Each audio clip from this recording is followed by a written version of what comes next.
Velocinerds! Hoje nós estamos aqui, ó, continuando com a edição Capa Branca, né, da Salvat. Opa! A coleção definitiva do Homem-Aranha. Hoje nós vamos falar aqui de... Que forma uma lombada lindíssima mesmo, já tá começando a formar. É, vai ficando bonitinha. Tá bom, gostei, viu? Um colorido bonito, né? Valtinho já tinha falado isso.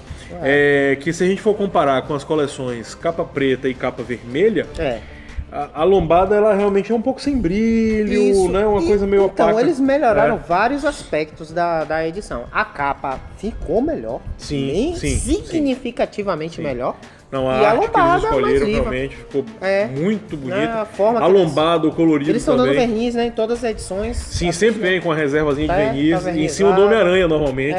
Tá vernizado. Ó, quando a gente muda aqui, ó, pela iluminação, vocês vão perceber, também, ó. Atrás tem um brilhozinho aí, ó. Isso, atrás, ó. Tá vendo? A mesma coisa.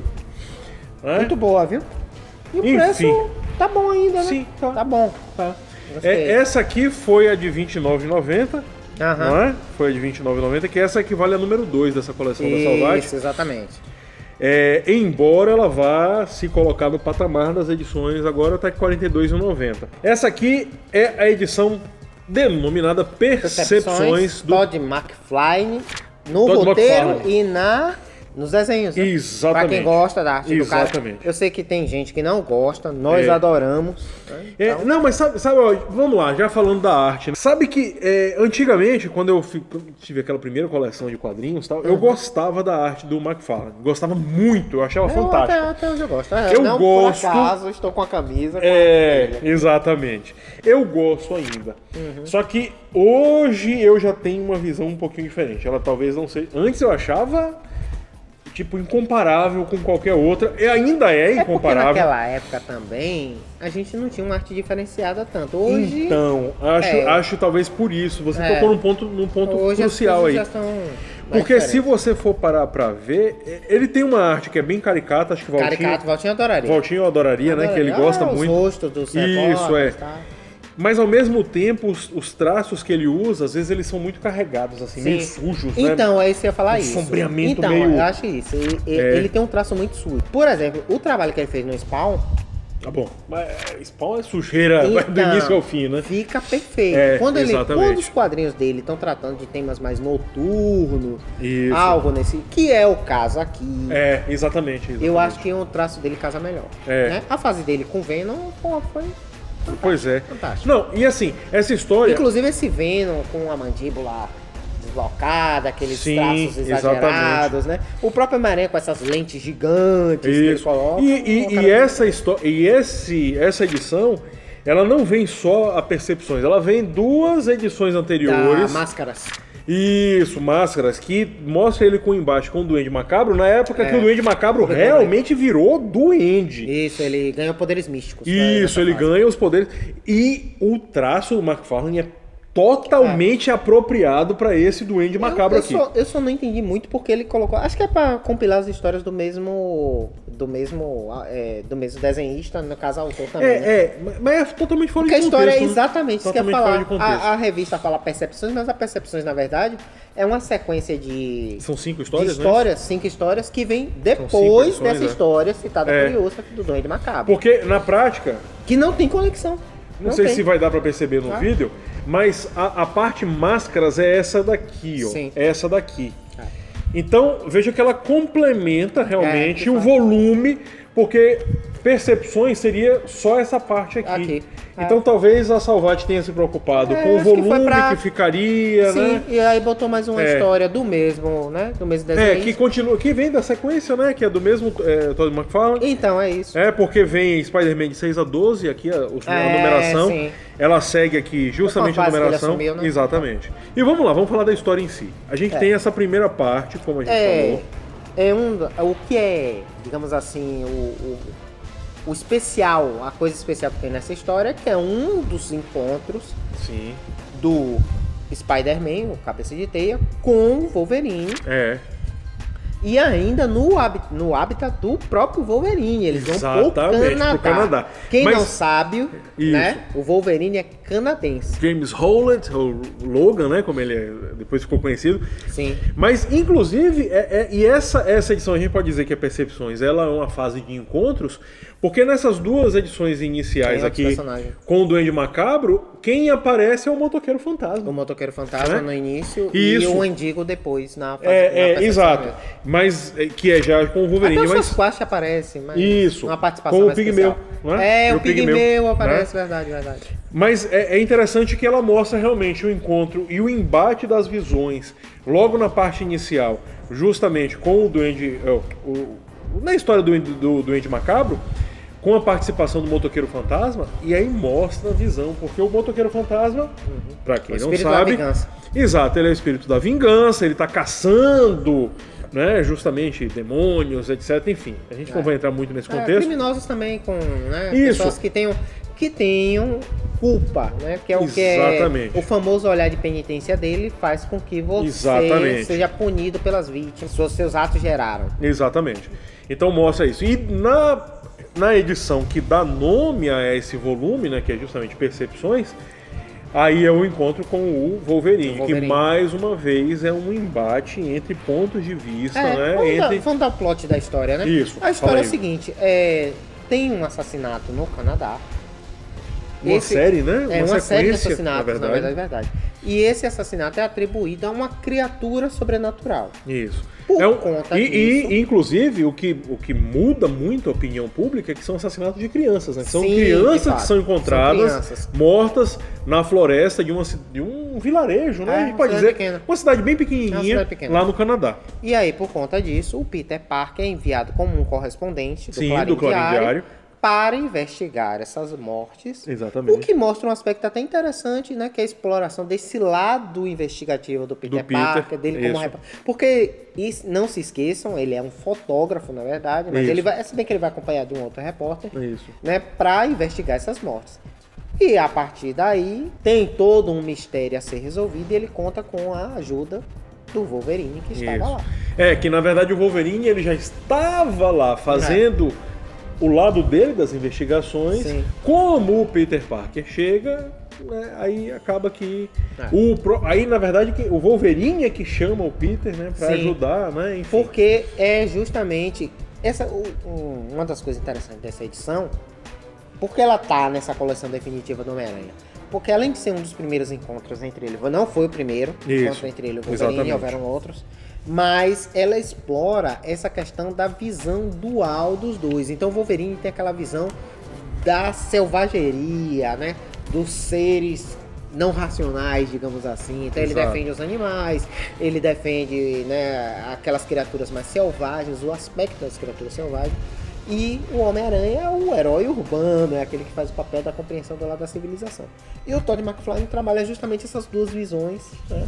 Dentro dessa edição aqui, essa dualidade do lado selvagem do Wolverine com o lado, digamos assim, civilizado do Homem-Aranha. Exatamente. É uma edição boa pra você ter. Muito boa, né? muito boa. Por conta disso, quem gosta da arte do McFarlane, ele tá no estilo dele.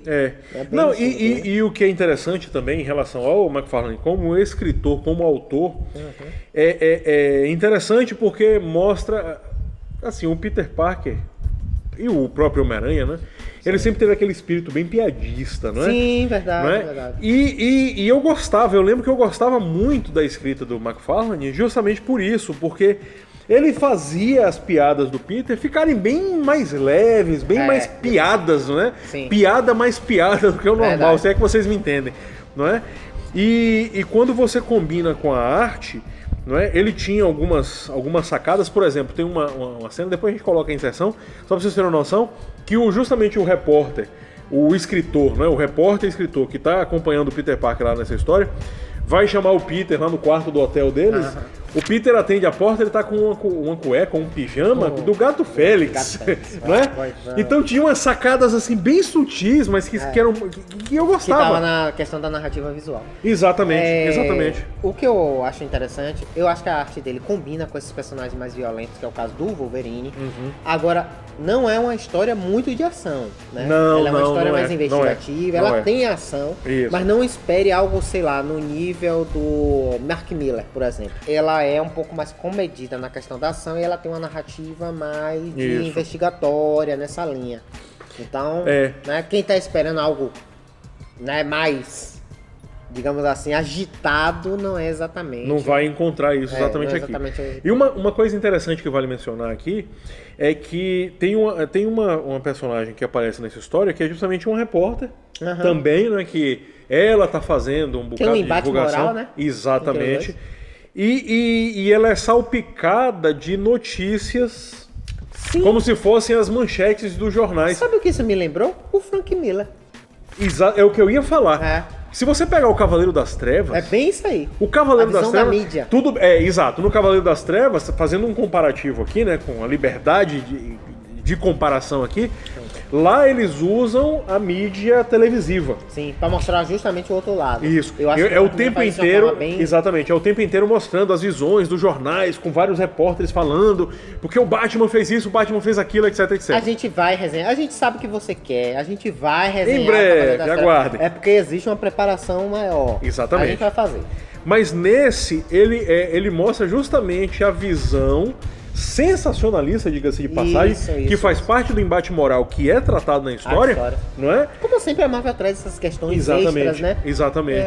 Eu gosto muito Palmas pra Marvel por conta disso. Ela é muito boa em fazer isso. E aí ela coloca, lógico, o Clarim Diário sempre, mas aí tem Los Angeles Post, Chicago Globe, e aí vem às vezes New York, né? Enfim, ele mistura várias visões justamente da questão da visão da mídia, o sensacionalismo da mídia, ele tentando se colocar a par das ideias. Verdade. Exatamente. Ele se tentando colocar a par das ideias. O Wolverine tentando defender a verdade mesmo, acima de tudo. Não é? Apesar de todas as evidências mostrarem o contrário. Eu gosto da arte do McFly também. Eu gosto da Mary Jane dele porque eu acho que ele consegue passar a Mary Jane como uma mulher mesmo, você enxergar a mulher Mary Jane. Porque as outras ficam me parecendo meio aquela transição da fase de adolescente para adulta e tal. Sim, né? E eu acho que a arte do McFly retrata ela como uma mulher mais madura. Entendi. Embora no roteiro a Mary Jane é um pouco superficial. Mas o que eu acho interessante é justamente a cabeleira dela. Uns cabelos cacheados. Você vê que é uma coisa meio anos 80, transição para anos 90. Né? Novamente outra comparação, sabe o que ela me lembra? A Jean Grey.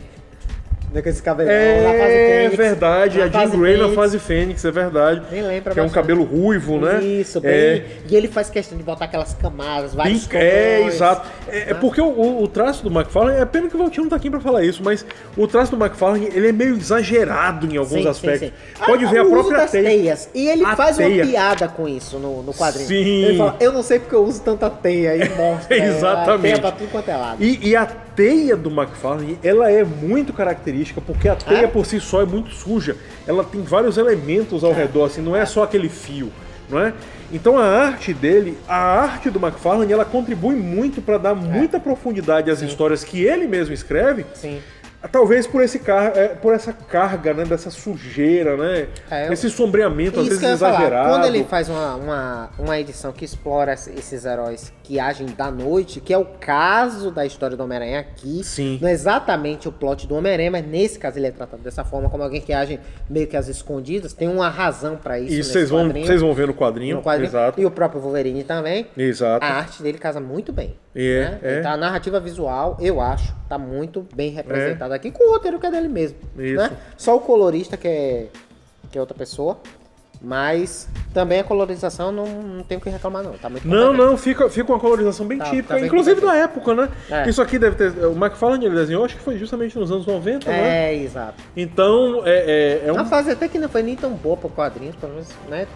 Infelizmente. Tem que caçar o que é bom nos anos 90, quando nos anos 80 você pode ler quase tudo. Exato. Nos 90 você tem que meio que catar. Mas essa é uma das boas histórias, né? Exatamente. Anos, por essas características que a gente apontou aqui. Em relação à edição, a capa branca ela segue uma linha um pouquinho diferente. Tem uma apresentação, não é necessariamente a história até aqui. É meio que um contexto. Isso, ele dá um contextozinho mais simplificado, mas ele não entra naqueles detalhes que a capa preta costuma colocar. Mas eu acho que nesse caso até funciona, porque ela funciona como uma edição independente. Não, lógico. Então, funciona muito bem. Ela só explica o contexto ali. por conta disso, porque não tem meio que você ter um conhecimento prévio de edições anteriores para você acompanhar essa edição. Isso. Você pode ler ela isolada. Outra edição que a gente pode dizer que você pode ler ela de forma isolada, sem prejuízo. A história é fechada, início, meio e fim. Eu diria apenas que cabe você ter um certo conhecimento dos personagens, até para você entender essas dualidades que vão ser colocadas. Isso. A visão do Homem-Aranha, a visão do Wolverine, não é? Aí, e na parte final vem aqui um pouquinho, né? Um trechinho aqui sobre a história, né? Justamente falando não é? Aqui, Homem-Aranha e Wolverine, os opostos se atraem. Para você ter uma noção do embate que é dado aqui. E o interessante é que ele dá um histórico dos encontros desses personagens, né? Tem uma questão, tem umas capas aí, né? Isso. Capas aí vem aqui, ó, coleção de 1992. Não é o melhor extras, a parte de extras que você vai encontrar em edições da Salvati. Nós já vimos outras muito melhores. Mas é interessante. Mas vem aqui um resuminho aqui com algumas histórias da coleção 1992, justamente da participação do McFarlane. Exato. Não é? Em relação à edição, a gente tem só um comentário. Primeiro, eu vou falar da minha parte. O que a gente nota, a Salvati, ela tem uma preocupação. Júnior talvez tenha uma opinião um pouquinho contrária. Mas vamos lá, falar da minha opinião. A Salvati tem uma preocupação em colocar realmente um trabalho muito bonito. Sim. Né? Você vê a capa bem trabalhada e tal. Mas é uma pena que os distribuidores não pensem da mesma forma. Sim, eu concordo plenamente com isso aí. Porque essas edições a gente adquire elas na banca de revista. Eu tive que procurar uma edição que não tivesse com a capa danificada. Eu tive dificuldade. A minha tem aqui uma danificação. A minha também tem. Aqui, justamente, tem umas dentaduras aqui, uma dentada aqui justamente na capa, que a gente percebe que é falta de zelo, de cuidado no transporte. E a gente sabe... É evitável. Exatamente. Eu já presenciei várias vezes. O cara que vai chegar com as edições, ele chega às vezes com um troço amarrado com aqueles elásticos de moto, de bicicleta. Puxa de qualquer jeito, joga de qualquer jeito. Gente, e aí às vezes aquilo pega... R$40 é coisa pra colecionador. Você vai botar isso na sua estante. Pois é. Aí a gente pega às vezes a edição e aí aqui no meio tá bem marcada assim. Não. Justamente por conta do elástico. A saga original do Clone, na banca que eu tive, ela tinha 12 edições. Das 12, 3 ou 4 no máximo você podia levar para casa. As outras, a capa estava destruída. Pois é, então acaba sendo um desserviço, não é? A minha veio até com um arranhãozinho aqui na parte do fundo. Então isso acaba sendo um desserviço realmente para o leitor, para o colecionador. Nossa. Quem compra um trabalho desse... Quem adquire isso aqui é colecionador. Ainda que a pessoa compre uma edição isolada, que ela não queira fazer as edições todas para formar lombada e tal... Mas quem compra isso... É um livro, né? Exatamente, quer deixar isso guardado. É uma questão que eu diria até de respeito ao consumidor. Exatamente. Quando você compra um produto, você, em tese, você espera um produto perfeito. Exatamente. Tudo bem que algumas coisas eu acho que são até passáveis, mas essas que a gente tá apontando... É questão de falta complicado. De zelo. É simplesmente falta de zelo, falta de cuidado. É totalmente evitável, é desnecessário você chegar numa banca e ter que procurar uma edição. Eu vi a maioria das edições estavam com a capa danificada. Pois é. A maioria. Pois é. Não era nem uma ou outra. E no caso da Dia, Eduardo... Eu quero acreditar que eu fui azarado, mas a minha edição... Salvati, vamos melhorar um pouquinho no controle de qualidade. Exato. Minhas edições, eu vou botar algumas inserções aí.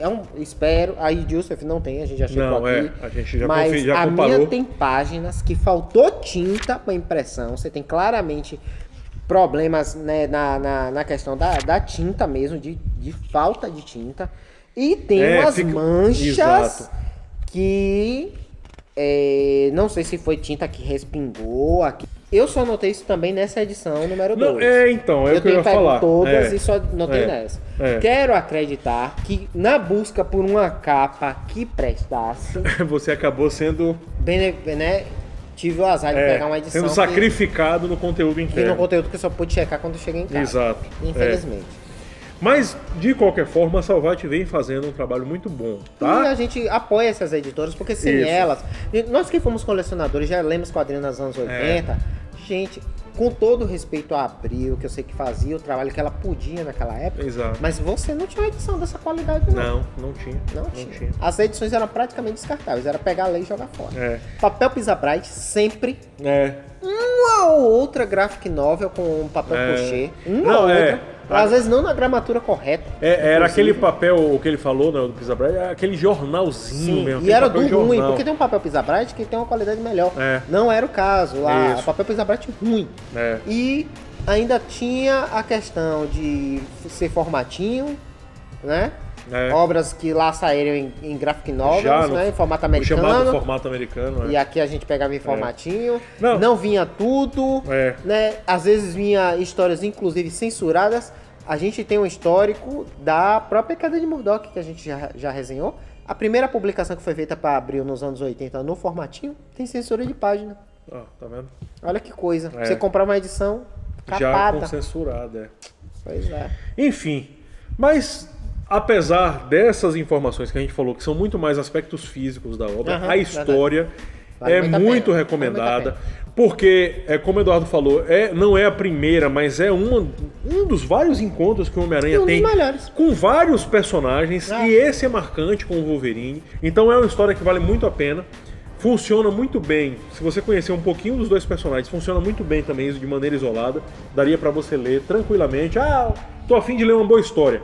Tá aqui, é uma boa recomendação.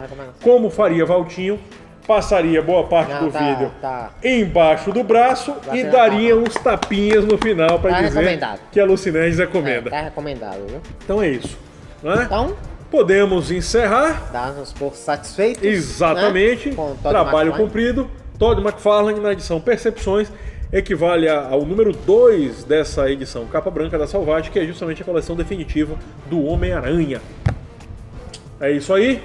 Então, nossa frase de efeito para o nosso encerramento. Vamos lá, para não termos problemas nem com royalties, nem com direitos autorais, nem com pavio curto do Wolverine e nem excesso de moralismo do Homem-Aranha.